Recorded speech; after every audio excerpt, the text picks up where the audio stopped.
evening, everybody. Thank you all for taking the time to come here. Let me first start by introducing the speakers for tonight. Starting first is Ravi Philemon. He's a prominent blogger, also he calls himself a blogivist, an activist with a blog. He has championed several social causes, including the call for parity in public transportation for persons with disability and appropriate shelter for the homeless.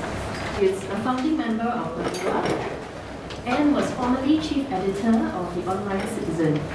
He's also one of the founders of the social political discussion platform Online Offline.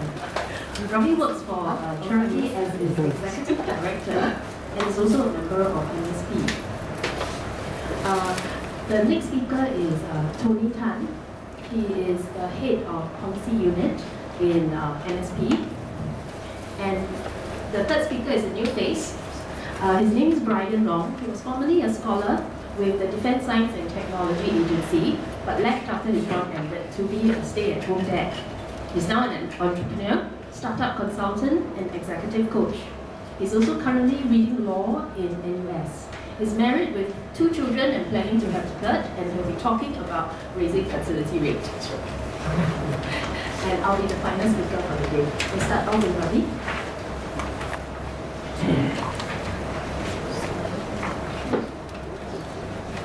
Hello.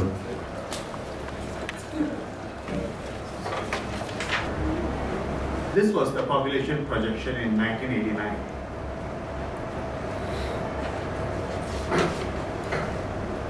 Where the HDB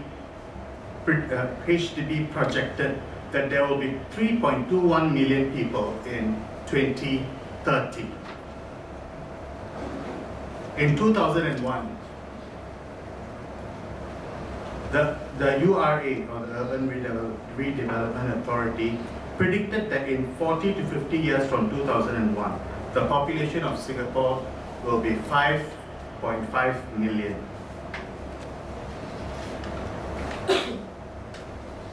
Mabo Tan, then National Development Minister, assured citizens in 2001 that, quote, even with a 5.5 million population, we can still enjoy a variety of living environments. Although the percentage of low-density housing will be slightly lower, there will be an overall increase of more than 50,000 low-density dwelling units beyond the current stock. Look at the assurance and even the math that went with the assurances then. This is the method is then. With the math and the assurances that is being made now. Do they seem similar? 2007 projection. The Minister of National Development projected a population of 6.5 million in 40 to 50 years time, which means that between 2047 to 2057, the population of Singapore could hit 6.5 million. And just as before, the minister then assured Singaporeans that the quality of life won't be compromised.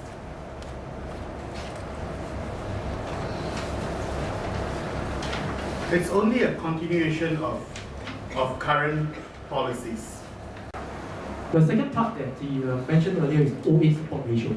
I think this was a graph that sticks in a lot of the minds of many Singaporeans. And therefore, because of that, all of us think that well, by 2030, we'll be in trouble. Because there are actually only 2, as you can see down here, there are probably only 2 of them working to support 1 age of. I've actually attempted to put some green men there.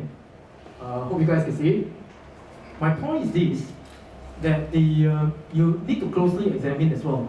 Actually, for Singapore, we have already augmented our labour force with a large number of foreign workers.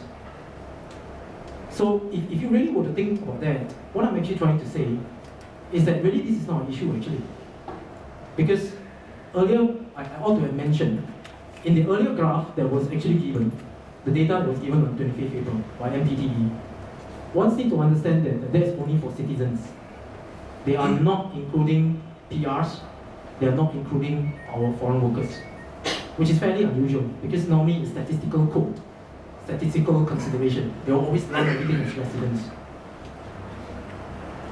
The second part that I want to highlight as well, as you can see down here, not sure whether you can see the grey man actually. Can you see a grey man below? Alright, sorry for those who are behind. What I'm actually also trying to highlight is that if you take in somebody, say for example, to become a citizen in the year 2000, say for example the person is age 25. After 30 years, he's no longer here. He ought to move over to the other side. And actually, it's going to exhibit our old age support ratio. If you look at it mathematically, what I'm saying is that if you take in more people now, they are more aged. And at the stage, you need to put in more people on the right. You all understand what I'm saying? It's a cascading issue that is not addressed. These are the actual figures. The first two rows actually are figures not calculated by us. They are figures derived from the Singapore statistics. Alright? We draw the studies for Singapore statistics and MOM data. So those two figures are given. But what I really want to highlight is that it's really interesting for once that statistical data is presented just looking at citizens. Like now in 2012 is 5.9. We should have been more forefront. The government should have, MPD should have come out and say that residents, if you include the PR, it ought to be 6.7. So what we did is that we include those people who are the foreign workers who are already here. And that ramps it up to 9.8. So what does 9.8 mean? 9.8 means we are one of the highest in the world for developed countries. In Annex B, we actually detail basically this OA support ratio for all the rest of the countries. Alright? For Turkey, it's 9.9. It's basically the envy of OECD. We are already 9.8 now. What I'm actually also trying to highlight is this. Basically, if, for example, we were to take away the amen, for example, okay? Say at some point of time we are unable to basically increase or improve our fertility rate. Then what we could very well do is at the stage, we could always bring in more foreign workers to augment us. But what the government is saying, as in the plan itself, they're saying they're bringing the citizens now. So that is the questions that we need to think about.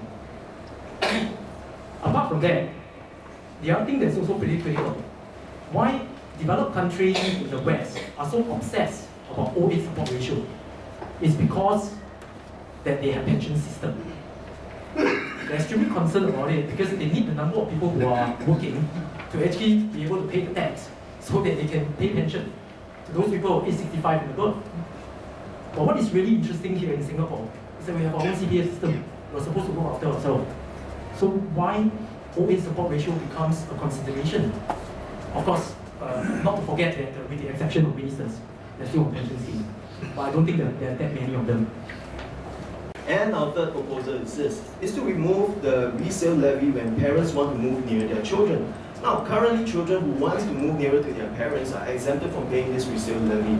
Now, in that case, then it should work the other way too. That if a parent says that I want to move closer to my children, then this resale levy should be abolished. They should be exempted from it too. And so this is why we are recommending this proposal, because we think it is a valid thing. It makes complete sense, and it also encourages parents who want to move near their children, because these parents want to be of additional help to look after their children's children, their grandchildren, right?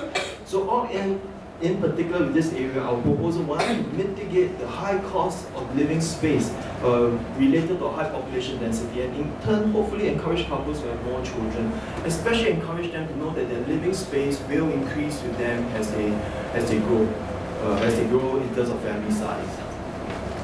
The next one we're going to address is the educational burden facing families, right? So this is not really addressed in the parenthood and marriage package that the government has given to us so far. PAP's population plan places at its core immediate economic growth. Continues to believe that economic growth, however derived, will lead to better lives for the people. Their proposal is a continuation of current policies, just with added promises that the infrastructure will be built up quickly to support a population that is going to grow by 94,000 every year. So the trade-off is going to continue to be the same.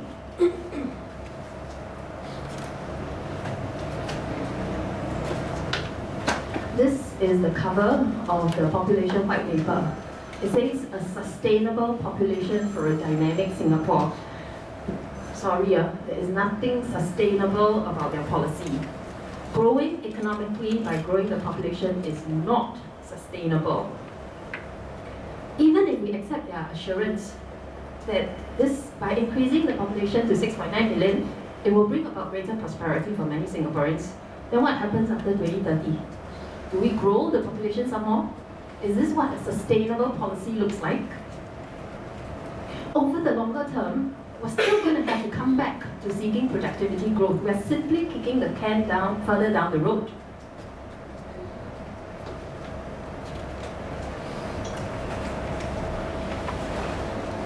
NSP would therefore like to offer an alternative plan, one which is more sustainable, focusing on wage growth and overall quality of life rather than immediate economic growth. Therefore, we propose that we pause the relentless, rapid growth in population, give time for Singaporeans to raise their fertility rate, a chance for lower income Singaporeans to level up their wages, and create the necessity for companies to innovate and raise productivity, and ultimately lifting everybody's wages over the longer term.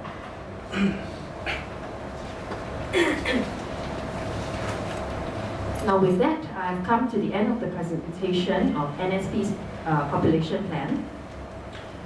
Before we start our question and answer, we have a final announcement. And that is that NSP calls on the government to hold a national referendum on the population white paper. This is a proposal that is going to have a huge impact on every one of us and on our children and on our grandchildren. It cannot be rushed through in 1 week. Every one of us should have a say. If the plan does not have the support of the majority of Singaporeans, it will cause a serious rift between the government and the people. And therefore, in the name of unity between the government and Singaporeans, we call for a national referendum on the population proposal. Thank you.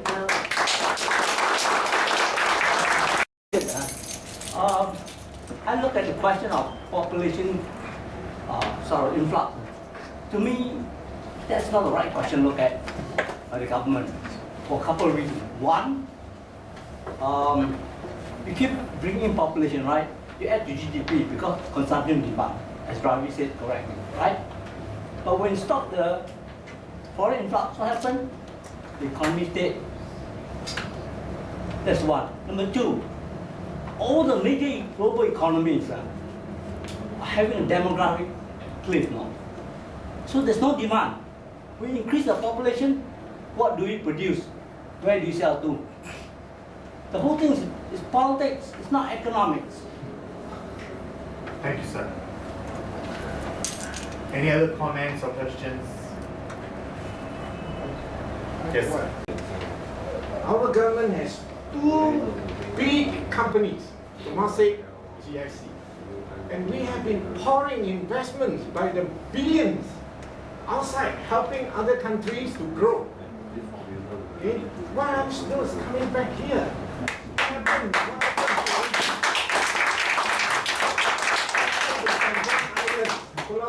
Why aren't we developing the last 20 years?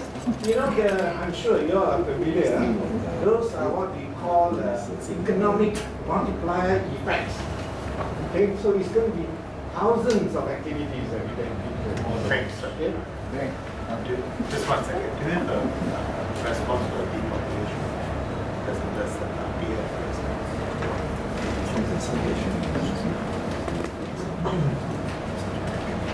Thank you very much for your contribution. I think we've learned a lot from hearing about your experience in older times.